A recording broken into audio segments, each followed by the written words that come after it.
Typically with meditation, we're working a lot with mind wandering, with understanding how mind wandering happens.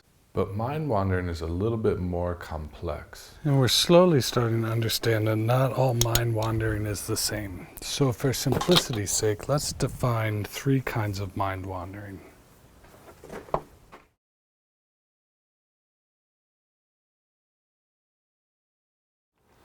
So this is not scientific or exhaustive, but it's a start. So 3 kinds. The first kind we can call tiger mind wandering. And this is any kind of mind wandering that we do when the mind is wandering around to figure out what's the most important thing to pay attention to.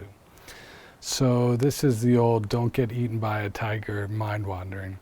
You notice this when you're hiking or something, the mind will just be kind of in a zone shifting, but it's always moving around to see what's the most important thing to pay attention to. If there's nothing immediately important to pay attention to, it'll just kind of bop around from one thing to another. This is kind of your typical grade A mind wandering. The other is a little more interesting. That's avoidance. And avoidance is the mind wandering. This is when you're in a situation that you really don't want to be in. Maybe an argument with a partner, maybe stress around work, maybe waiting in line at the DMV, anything like that. So this is and also particularly interesting is meditation. So this is any kind of mind wandering we're doing, and it's an effortful mind wandering. It takes effort to actually keep this up, where we're actually avoiding presence. We're looking for something else to think about besides our present situation. Like for example, you see this with kids when they have homework to do. They'll want to do anything but the homework. Even if the homework is like coloring, kids will want to do something besides that. It's just an avoidance. So this is a mind wandering we're going to see a lot, especially in spiritual practices like yoga or meditation. This is the picking your toes in yoga variety of mind wandering. The last one is what I'm interested in here. For lack of a better word, I'll change this soon, but I have delighting in the present landscape. Delighting in the present landscape. So this third kind of mind wandering is kind of like a mind wandering for experts. It's like an advanced mind wandering.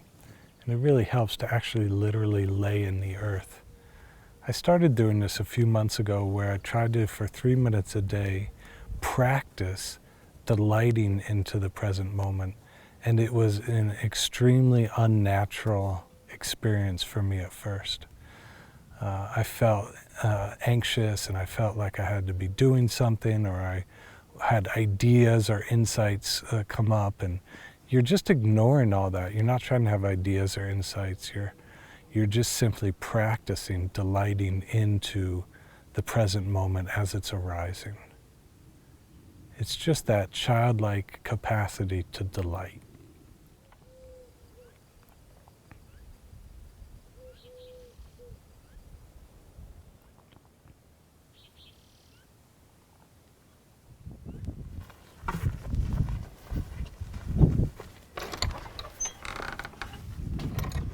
This ability to delight, it seems like this is the skill that has been so atrophied in our modern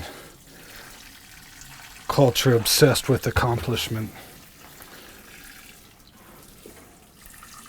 The cartoonist Bill Watterson puts it this way in terms of our creativity.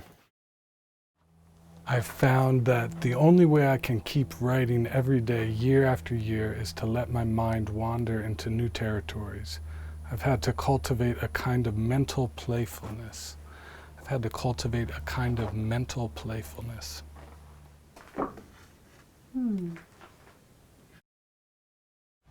So this cultivation of playfulness does not necessarily mean silliness, or play can also be quite serious.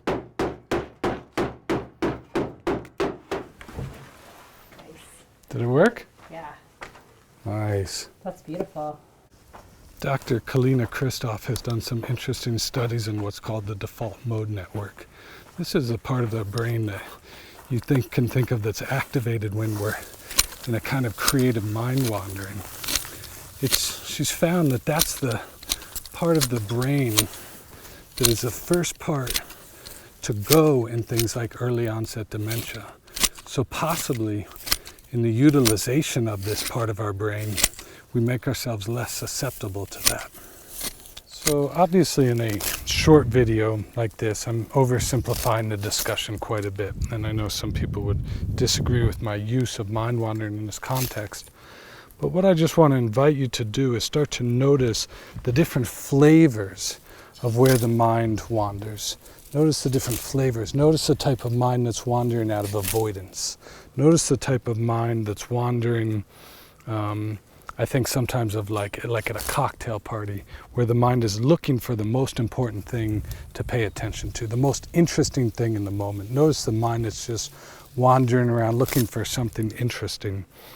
And then also notice that mind that is actually able to fold into what's actually happening in the present moment with enjoyment. I found it's really quite difficult.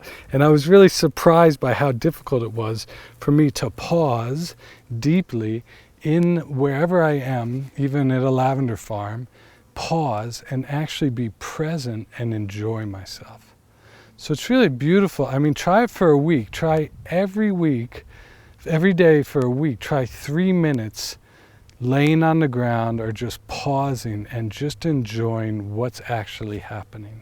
And see that it's not a naturally accessible state, but I think you'll find it's deeply, deeply, deeply nourishing. And it starts to carry over into other areas of your life. So I just want to invite you to get curious with all of these different modes of the mind that we maybe didn't distinguish before. It's being separate modes.